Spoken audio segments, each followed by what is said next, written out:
திராவிடர் channel நேயர்களுக்கு வணக்கம். சமூக வலைதளத்திலும் யூடியூப் சேனல்களிலும் இப்பொழுது ஒருவர் பேசி வருகிறார். இந்தியாவில் ஜாதியை உருவாக்கியது இஸ்லாமியர்கள் என்று. அதை நம்ம பின்னாடி பார்ப்போம். ஜாதியை யாராலையும் உருவாக்க முடியாது. இப்போ இந்தியா முழுவதும் இவ்வளவு பெரிய நாட்டில் யாராச்சும் ஒருத்தர் ஜாதியை உருவாக்கிட முடியுமா? இப்போ நம்ம காலங்காலமாக என்ன சொல்லிகிட்ருக்குறோம்? ஜாதியை உருவாக்கியது பிராமணிய சமூகம்தான் அப்படின்னு சொல்கிறோம். அதில் கூட எனக்கு உடன்பாடு இல்லை. ஏன்னு கேட்டிங்கன்னா, ஜாதி என்பது ஆரம்பத்தில் மனிதர்கள் குழுக்களாக வாழ்கின்ற போது வேலை பிரிவினையை உருவாக்கி அவரவர் ஒரு வேலையை செஞ்சுட்டு வந்தாங்க. அப்போது இதை என்ன செய்கிறாங்கன்னா, அந்தந்த வேலைக்கு ஒரு பேர் வைக்கிறாங்க. பேர் வைக்கணும் இல்லையா? இப்போ ஒருத்தரை பார்க்கும்போது பேரை வச்சு தானே கூப்பிடுறோம். அந்த பேர் இல்லைன்னா அவருக்கு அடையாளம் இல்லை இல்லையா? இப்போ நான் முருகேசன், ஏன்னா முருகேசன் கூப்பிட்டா தான் நான் வருவேன், அவர் என்ன தான் கூப்பிடுறாருன்னு. அதுபோல் ஒவ்வொரு வேலைக்கும் ஒரு பேரை வைக்கிறது ஆதி மனிதர்கள் உருவாக்கிய அந்த கட்டமைப்பு. அதன் பிறகு என்ன ஆயிடுச்சுன்னு சொன்னால், அவங்கள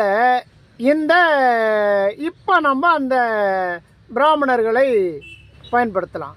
அவங்க என்ன செய்கிறாங்கன்னு சொன்னால், அவங்களுக்கு ஒரு பேரை வைக்கிறப்ப கடைசியில் வைக்கிறாங்க. அதாவது ஐயர், கவுண்டர், வன்னியர், பறையர், கோனார், சாணார், இப்படி பார்த்திங்கன்னா எல்லா ஜாதிக்கும் பின்னாடி லாஸ்ட்டில் இர்ரில் முடிப்பாங்க.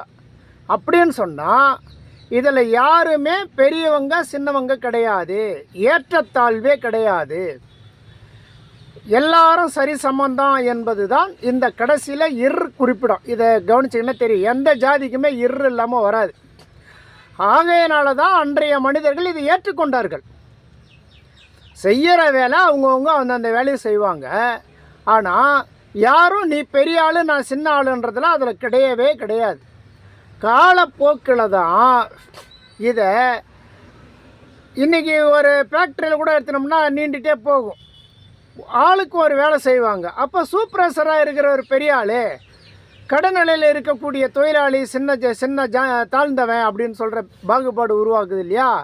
இதே போல தான் காலம் கடந்து வர கீழ் ஜாதி நீ மேல் ஜாதி, நீ உழைப்பவன் நான் சுரண்டு போவன் அப்படின்ற மாதிரி காலத்துக்கு ஏற்ற மாதிரி மாற்றிக்கணாங்க இதை கொஞ்சம் கொஞ்சமாக. அப்படி மாறி வருகிற போது இப்போ இதை உருவாக்கியது யார் அப்படின்ட்டான் நம்ம பிராமண சமூகத்தை பேசிட்டு வராங்க. இது ஒரு புகழ இருக்கட்டும். ஆனால் இப்போ பேசிட்டு வராரு பார்த்தீங்களா, இதை இஸ்லாமியர்கள் தான் உருவாக்கினாங்கன்னு.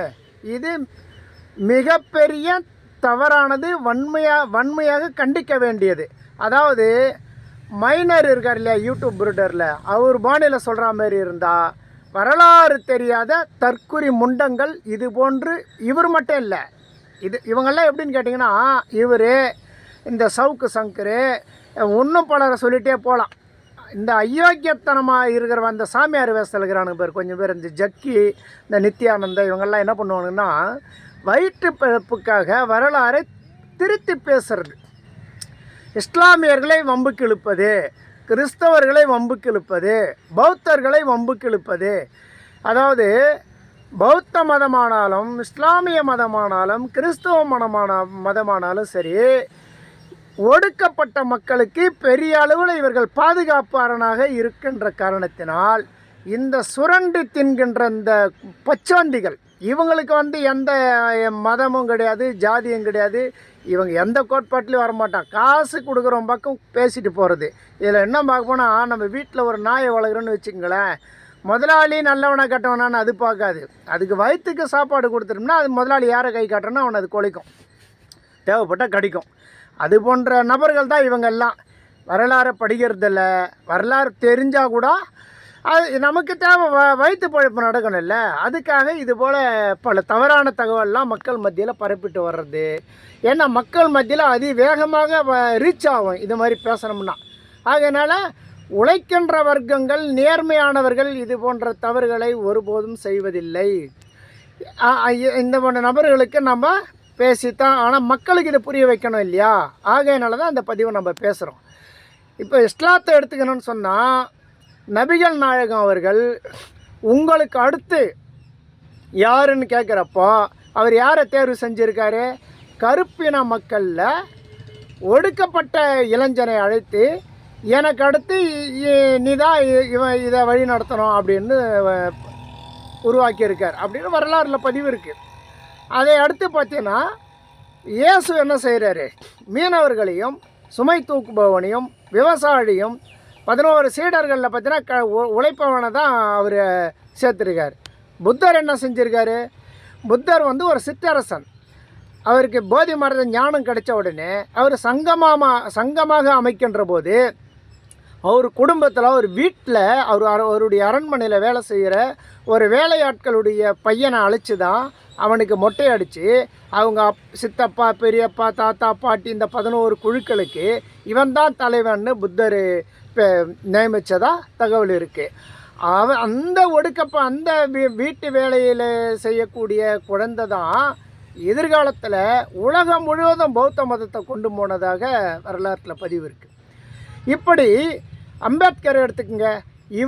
இது வந்து உங்களுக்கு வந்து படிக்கிற ஞானமே கிடையாது, கல்வியே உங்களுக்கு பொருந்தாது அப்படின்னு சொல்லி பேசி வந்த குழந்தை தான் டாக்டர் அம்பேத்கர் அவர்கள்.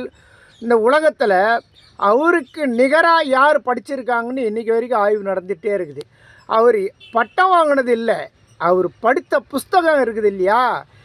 நம்மெல்லாம் தேர்வு செஞ்சு படிக்கிறோமே, அவர் எந்த புக்கை பார்த்தாலும் எடுத்து படிச்சிருக்கார், எதையுமே விட்டு வைக்கல. ஏன்னா ஒரு புஸ்தகம் முழுவதும் படித்தா அதில் ஒரு வரி பயனுள்ளதாக இருக்கும். அதுபோல் அவர் அனைத்து புஸ்தகத்திலும் படிச்சிருக்கார். இந்த உலகத்திலேயே பெரிய நூல் அப்படின்றாங்க. அதுலேயே அம்பேத்கர் தான் 3 முறை படிச்சிருக்காராம். அந்த இதுவே அந்த நூலகத்தில் போய் பார்த்தீங்கன்னா எந்த புஸ்தகம் எந்த வரிசையில் இருக்குதுன்ற வரைக்கும் அவரால் சொல்ல முடியுன்ற அளவுக்கு அவருக்கு வந்து கல்வி ஞானம் அதிகம்.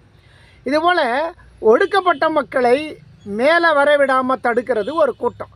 அதன் விளைவாகத்தான் இந்தியாவில் ஜாதியை உருவாக்கியது இஸ்லாமியர்கள் என்று கட்டமைக்கப்படுகிறது. கிறிஸ்தவர்களை இப்போ இவங்க இஸ்லாமியர் எடுத்துனாங்க, அடுத்து கிறிஸ்தவர்களையும் பேசுவாங்க. ஜாதியை உருவாக்குனது கிறிஸ்தவர் தான் கூட சொல்லுவாங்க. ஏன்னா இன்றைக்கி கிறிஸ்தவத்தில் கூட ஜாதி இருக்குது. இங்கேருந்து இந்தியாவிலேருந்து போனவங்க தானே. உலகம் முழுவதும் என்ன ஒடுக்கப்பட்ட மக்கள் இருக்காங்க. தென்னாப்பிரிக்காவில் எடுத்தோன்னா நிறவரி பிரச்சனை இருக்குது, ஸ்ரீலங்காவில் இனப்பிரச்சனை இருக்குது, இந்தியாவில் ஜாதி பிரச்சனை இருக்குது. இப்படி ஒவ்வொரு மண்ணிற்கும் ஒரு பிரச்சனை இருக்கத்தான் செய்யுது. இந்த பிரச்சனைகளை மையப்படுத்தி தான் இவர்கள் அரசியல் பண்ணுகிறார்கள், அரசியல் பேசுகிறார்கள். நாம் தொடர்ந்து இது போன்ற பச்சைவந்திகளை பார்ப்போம். தொடர்ந்து இணைந்திருங்கள், பேசுவோம். நன்றி.